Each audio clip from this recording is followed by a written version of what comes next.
You are- Okay. Hi, we apologize. We were trying to get our idea and our mind wrapped around really the new normal. As many of you know, I'm Bonna Heinzen. I'm with the Cook County Farm Bureau. I work primarily in the legislative affairs. Also, I have Diane Marion here with our Egg in the Classroom program. Diane's stepping up right now. Hello. So Diane will also be talking and bringing information that can be integrated into classrooms or in your homes. And with us today, we're doing a brief program with Ruth Zeldenrut, a member of our board of directors and also an owner and operator of Zeldenrut Farm Market. Ruth, do you want to give a little bit of background about the farm and where we're standing today? Sure. So welcome to Zeldenrut. I have lived here my whole life. This is my family's farm. We are greenhouse grower and vegetable growers here in the very southernmost part of Cook County. It's been that way since 1969 when we moved here from Stony Island. My grandparents had what they used to call a truck farm, and they would grow radishes and green onions, tomatoes for Campbell's soup and Libby's, and then truck it into the city where the factories would process it. Those factories are not there anymore. They've moved production to, I think, somewhere in Michigan, actually, but that's for another day. Anyway, we still grow flowers in the greenhouse in early spring, and then we move outside with vegetables sometime around after Labor Day, beginning in June. This year was a little crazy because of COVID, but we're still out here. And we have a variety of peppers that we grow. We have the sunflower fields, we have Crowder peas, sweet corn, pumpkins, but since we're on foot, we're just going to do what's closest here, and we can give you a little sampling of what's going on at Zeldenrut during a day. Okay? So Ruth, where are we standing right now? Well, right now we're in the habanero patch. Habaneros are one of the hottest peppers that you can grow. You only need a tiny bit of any habanero, very, very hot. But for an example, they start out green like this, and then this would be if you're going to use a green habanero, and then they ripen to a nice dark yellow. And these are so hot that you're going to want to use those or cook with gloves. We use so very many hot peppers here for all the ethnic food that's produced in Chicago at the restaurants, and people buy them on the fresh market. So can I use a green habanero as well as an orange one? Or is this one not really ready for consumers? This one is kind of not ready. It still has a lot of the heat, but as they ripen, if there can be such a thing, the pepper gets sweeter with the heat, but it's still going to be hot. Take your breath away. Absolutely. Yeah. So do you only have habaneros, or what other peppers do you have? No, okay, so let's move a little further this way. You have to excuse the weeds a little, but so in here we have what's called a poblano. Now this is a much milder pepper used for stuffing. If you're familiar with the dish chile rellenos, they stuff them with cheese. I love them. That's one of my favorite things. You hollow that out, take the seeds out, and then put a sauce over the top. We sell a lot of these at the farm stand on the fresh market, as well on the farmers markets that we go to. This is a small one. They're not ready yet. They need to really be about this much bigger. I don't know if we're going to get that far because we had so much no rain. Right. About a month ago or so, late July, August, there was no rain at all. Okay, I was going to ask you about that. With the season that we've had, has it been good for the peppers, or has it been a harder season for the peppers? It's a harder season for peppers. It's a nicer season for tomatoes because it cuts down on the disease. If anyone has noticed, the watermelons or the cantaloupe have been exceptionally sweet all year.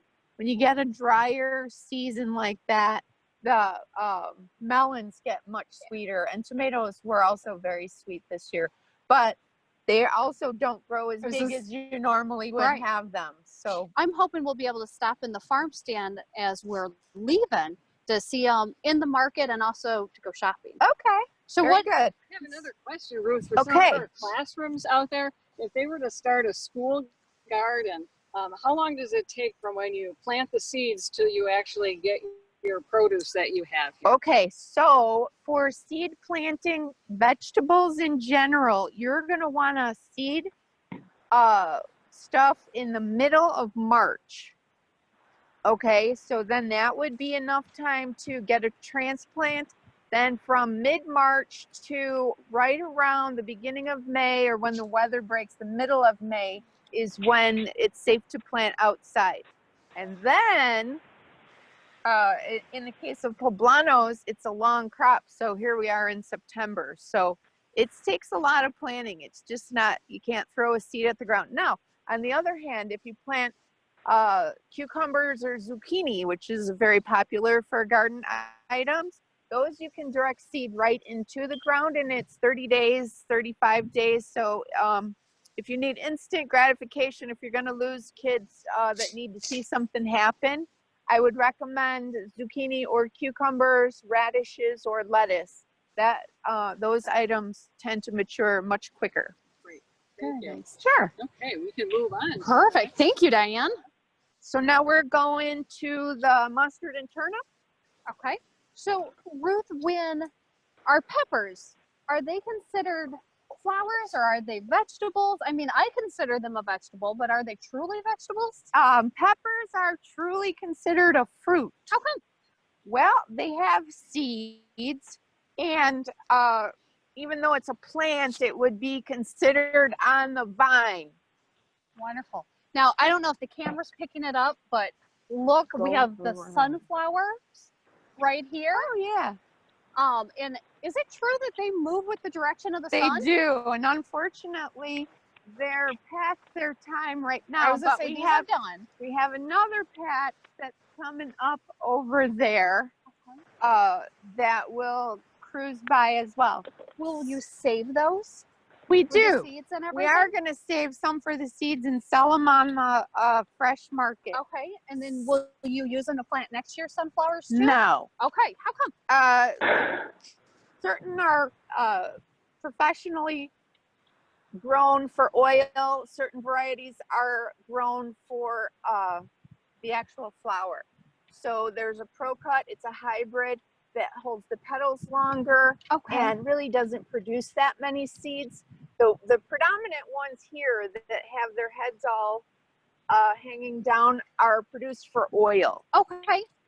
So the next thing I want to talk about is turnip greens. So these are turnips, and these are the actual greens. What do you do with those? And you would cook those, and you would eat it like lettuce, not lettuce, Kale? kind of lettuce, more like kale. You cook them. These really aren't meant to be eaten raw per se. However, I can tell you that people feed their Komodo dragons and there are pets that are, I don't know what kind of pets they are, but they're mostly like lizards and stuff. Lizards like to eat fresh greens. And somebody comes and they get mustard greens for their dragon. So tidbit for today. So these are called mustard tops. So, turnip tops. Turnips have a top and a bottom. So this is the top that's edible.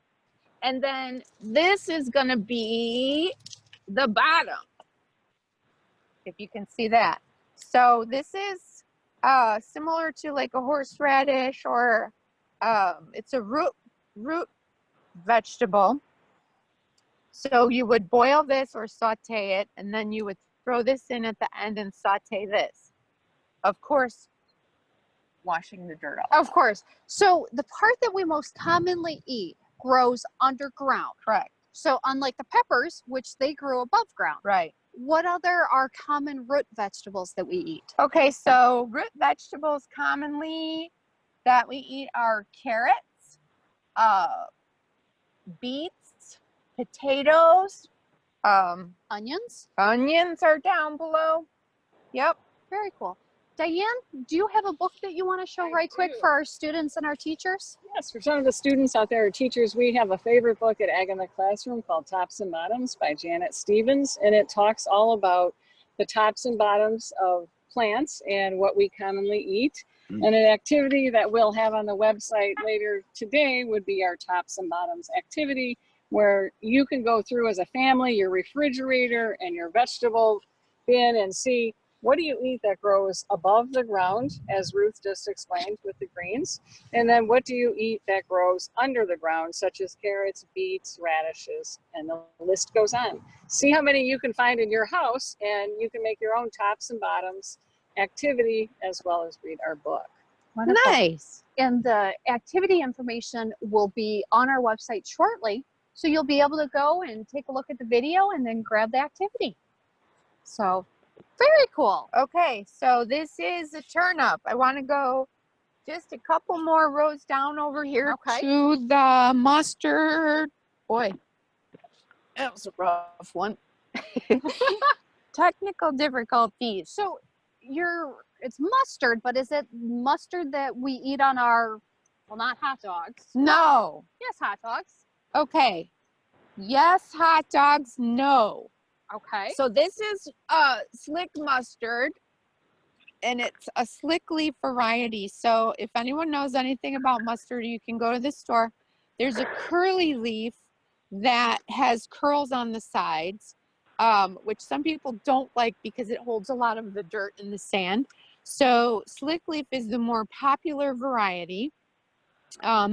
It's a southern, also ethnic dish that people just have to have. This is the one the guy feeds his Komodo dragon to. But anyway, these only grow very well in the late season, fall, cooler weather. So it's mustard and turnip type right now, and we're very, very busy with that.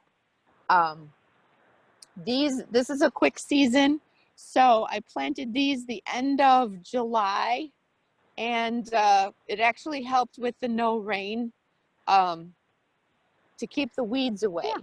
So I would like to say one thing about the weeds. There's weeds in here.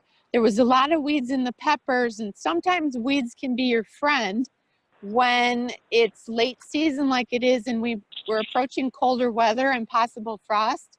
The frost will hit the weeds first and protect the plant that's underneath it. So Ruth, one of the questions we get a lot of times are farmers' use of pesticides and use of herbicides. right. Do you guys use a lot of chemicals, or We how do you don't. control?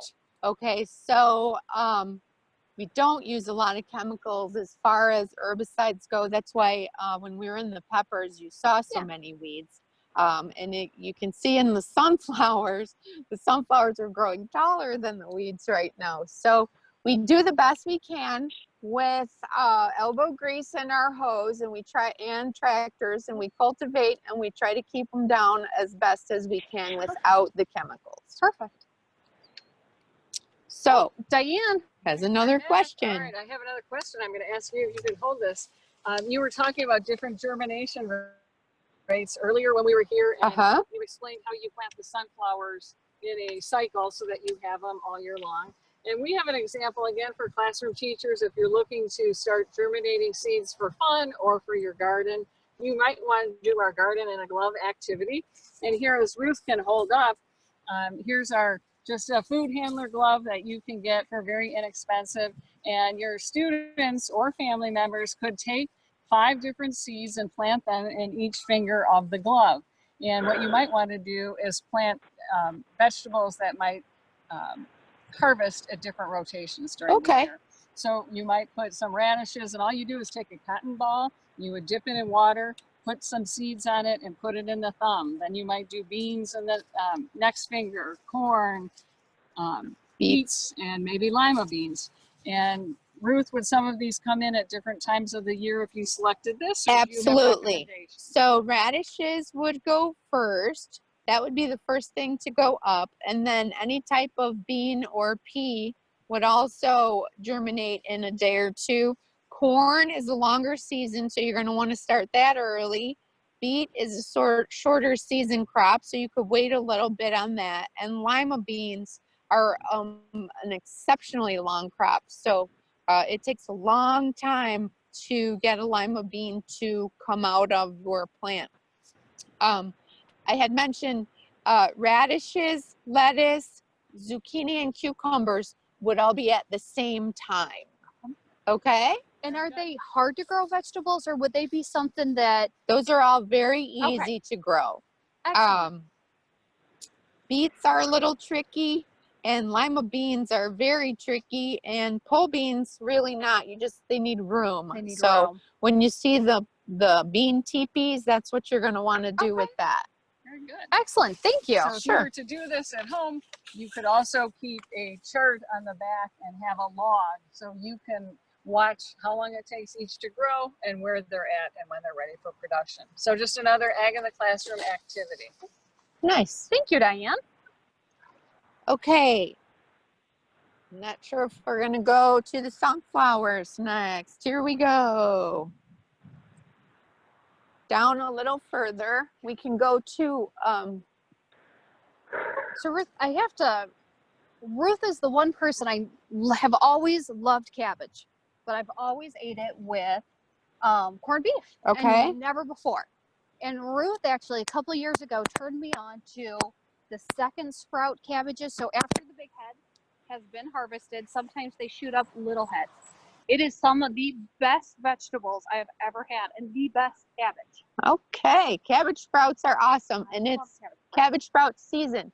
So this is the sunflower patch right now that is just going to come into bloom in the next couple days, and you can see that it's a seed. It's just very nice tight bud right now, and we use this.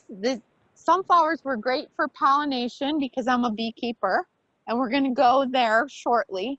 I want to go this way a little bit to the cut flower part, and you can kind of see some of the spent sunflowers that are in the back over there. We did have a drone come in and take some pictures of that.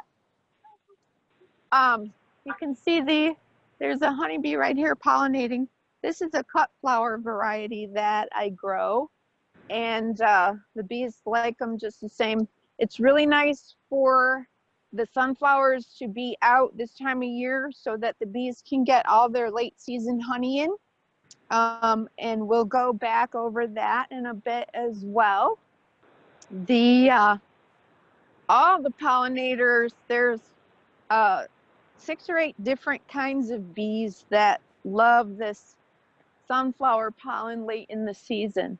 And people like to come with their families and take pictures, family pictures and that kind of thing. So did you start the sunflowers for the bees, or what made you get into sunflowers? Because is this your first year? This is my first year with the sunflowers.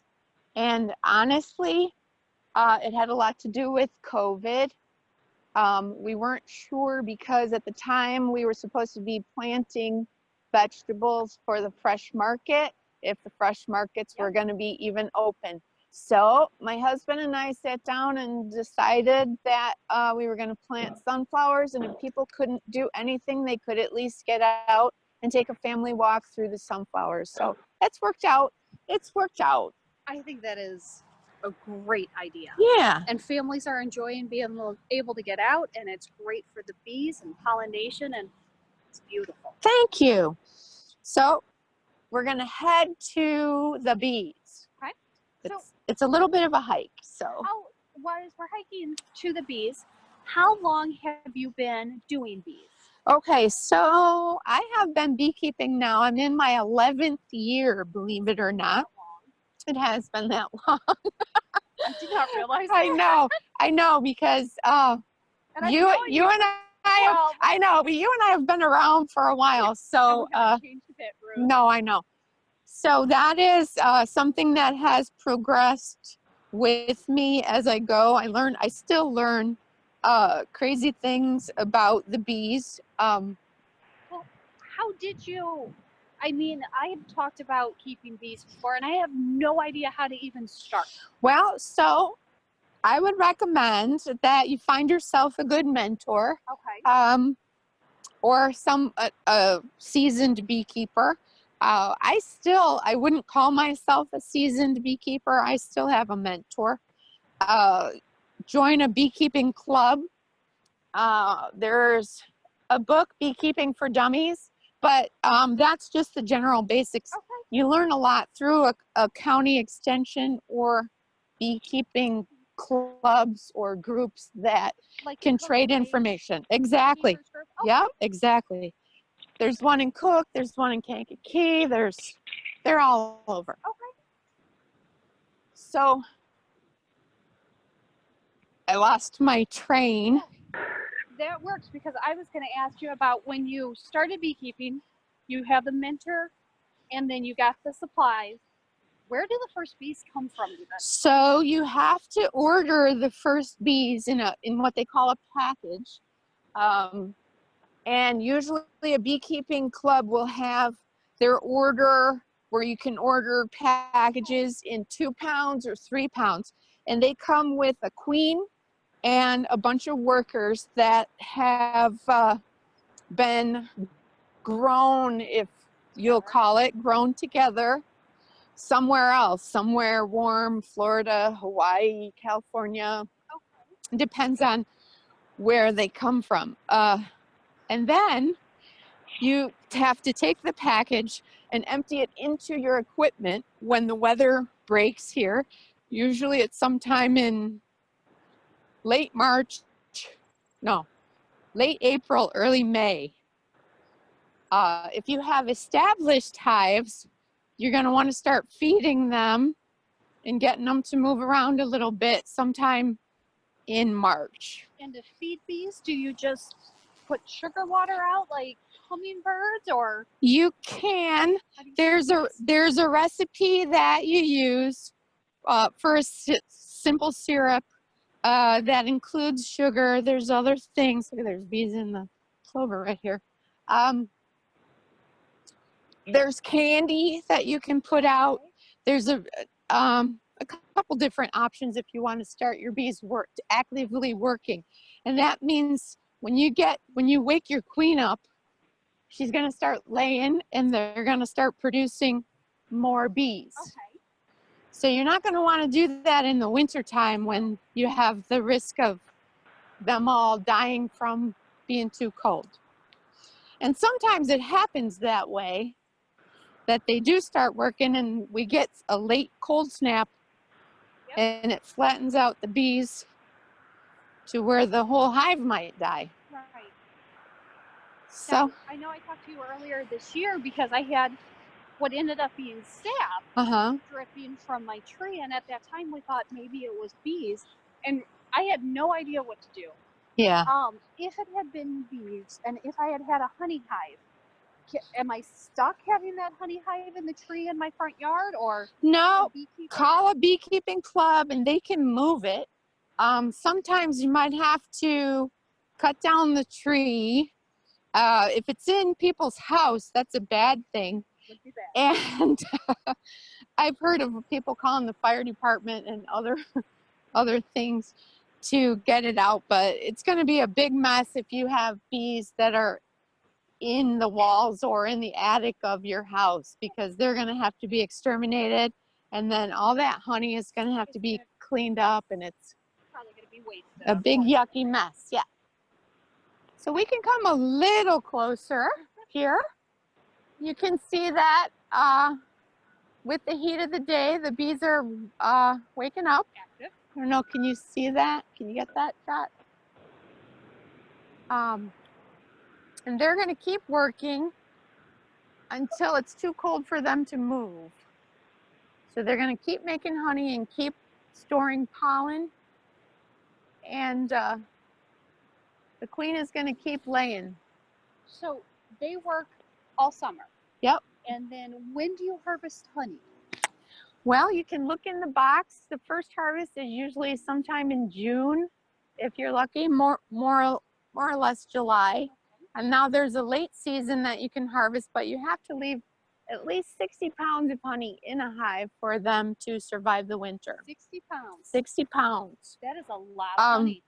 It is a lot of honey. Honey is more dense than water, so a 5-gallon pail of water weighs less than a 5-gallon pail filled with honey. It's kind of like milk. Right. Milk is more dense than water. Right. And honey is more dense than milk still. So you need somebody to help you carry the bucket is what I'm saying. Absolutely. Okay, so we're going to do a little, these are some of the beekeeping tools here. This is my hive tool. It's kind of like a big flat cake server that has a little hook on the end so that this hook separates inside of the hives, and it's all very sticky here. This is propolis that the bees make to make everything waterproof. And I don't know if you can see, this is drawn out with wax, so when the bees come to actually make the honey, or the queen will come by and insert an egg right into the bottom of there. There's a smashed part so you can see. That's the actual base, and then there's a bee over here. Do you want to move a little this way? I was going to say. This is not a honey bee that's buzzing me. It's a yellow jacket. Oh, Kelly was getting buzzed and was doing great. Quite sure if you just were so used to it or not. No, I don't. You don't get used to that kind of stuff. So this is a typical frame. It's called a super, not a deep, where the bees put the honey into. And sometimes they go out of bounds. So then this is my hive tool, and I'm going to clean that off of there so that it's easier for me to go back in the next time. You can see that. And then I can show you a full one. Dang, can you get that one out of the bucket over there? So those are what's actually in the hive. So the boxes that we were looking at, it's those that are in the hive, and that's how they're going to put. Right. It's already coming out. So yeah, I know. So this is a full frame that has yet to be scraped out, and you can kind of see the there's wax that it's been capped over the top, and there's honey down in there, and it's very sweet and lovely. This is a later season, and I don't want to get too crazy with this because it's yellow jacket season, and everybody is going to be over here. Over here, yeah. So you said it's a later season, so it's very sweet. Mm-hmm. So how does honey get its flavors? Why is Here, it put this one on the top compared to like spring? So the pollen is the key to everything in the honey, and there's different kinds of pollen in the spring. There's tree pollen from apple trees, berry trees, strawberries, all different types of fruit that you can actually, believe it or not, taste the fruit in the honey. Really? When you get it out. So then now is the goldenrod is blooming, and that's going to be a darker yellow. Okay, so here we do have a couple. This is early spring honey.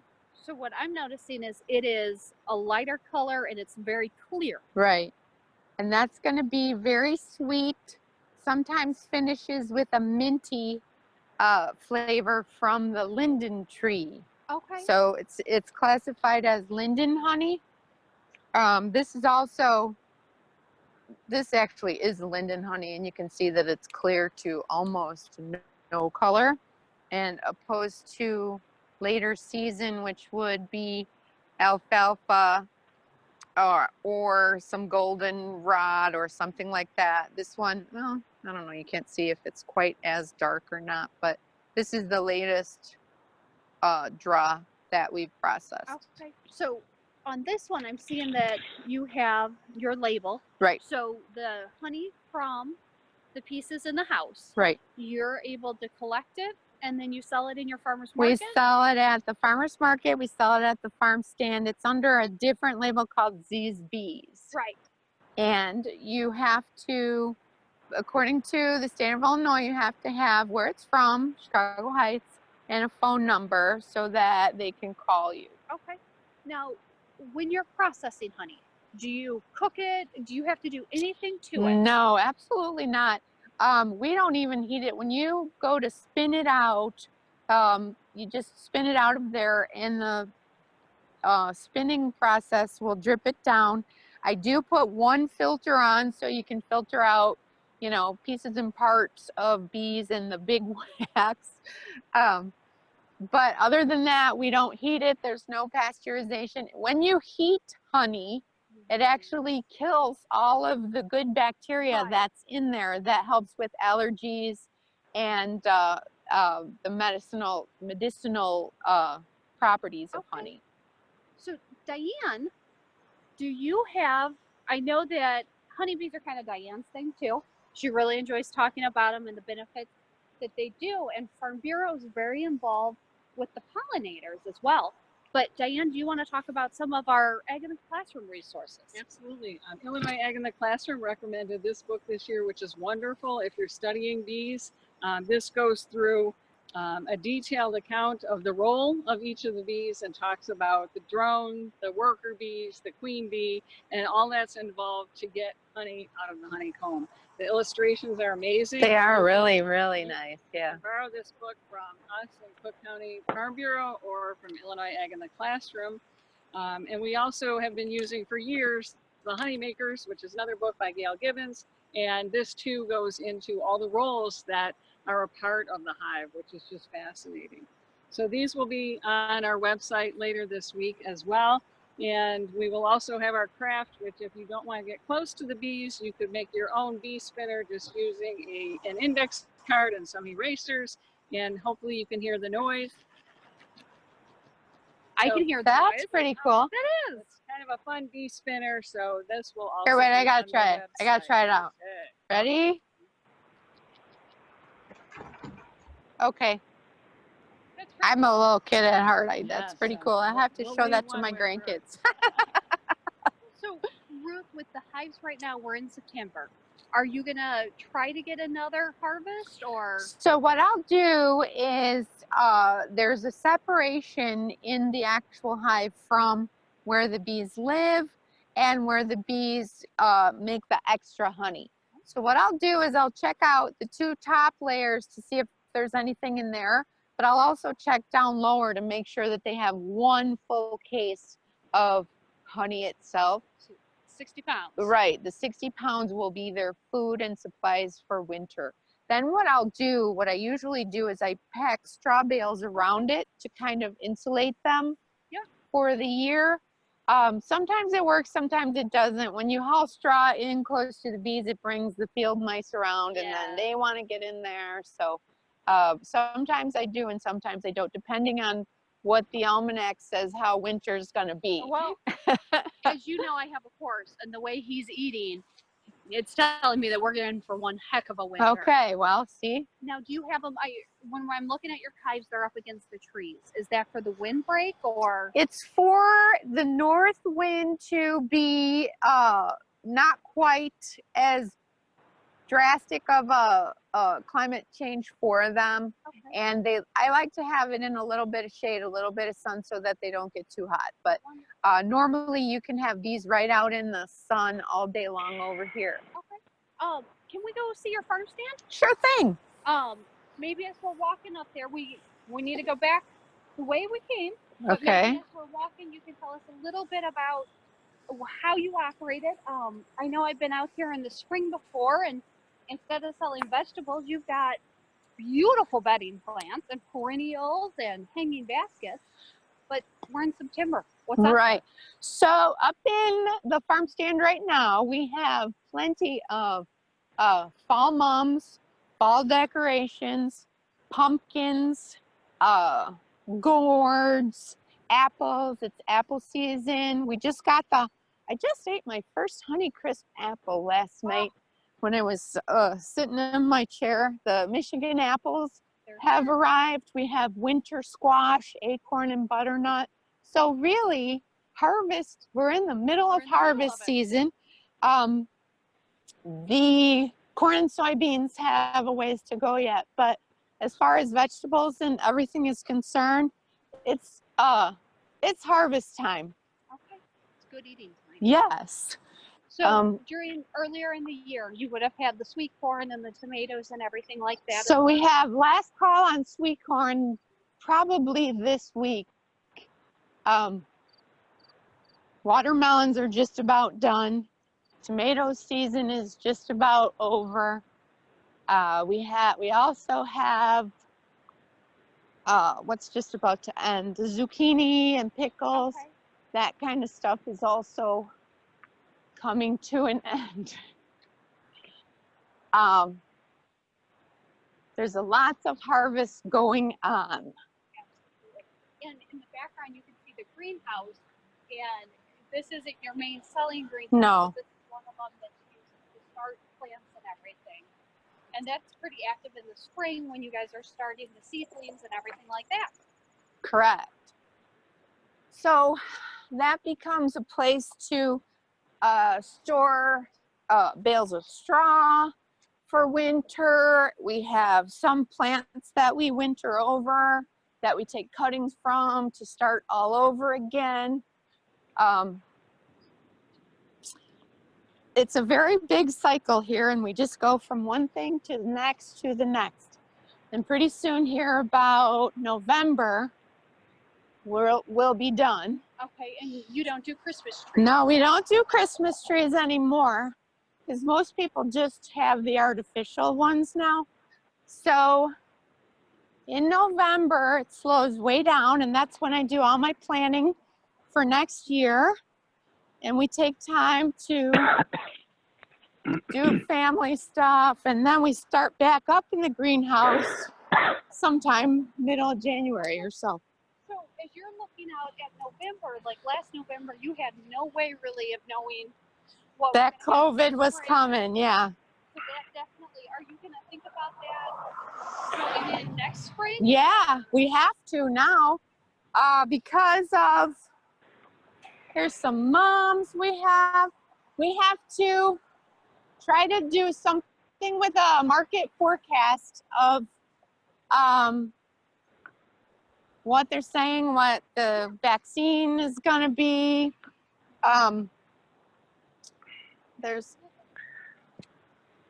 I don't know, I got this cord tangled up. So earlier we were talking about the mums, and just like we're seeing some other shortages, it's really hard to get mums this fall. right. Because of COVID as well, because what we were saying during planting time, people were During planting, when you were supposed to be ordering mum cuttings, was April, and they had just said for everyone to stay home. So the garden centers didn't know if they could be open. Sorry. We didn't know if the garden centers were going to be able to be open or not. And people didn't know if they were going to be able to go to farmers markets or what was going to happen. So you have to be cautious because there's no, really no fail-safe netting or firewall or anything for errors made in purchasing plant material, I guess you would call it. So Ruth, on that, I want to thank you for hosting us.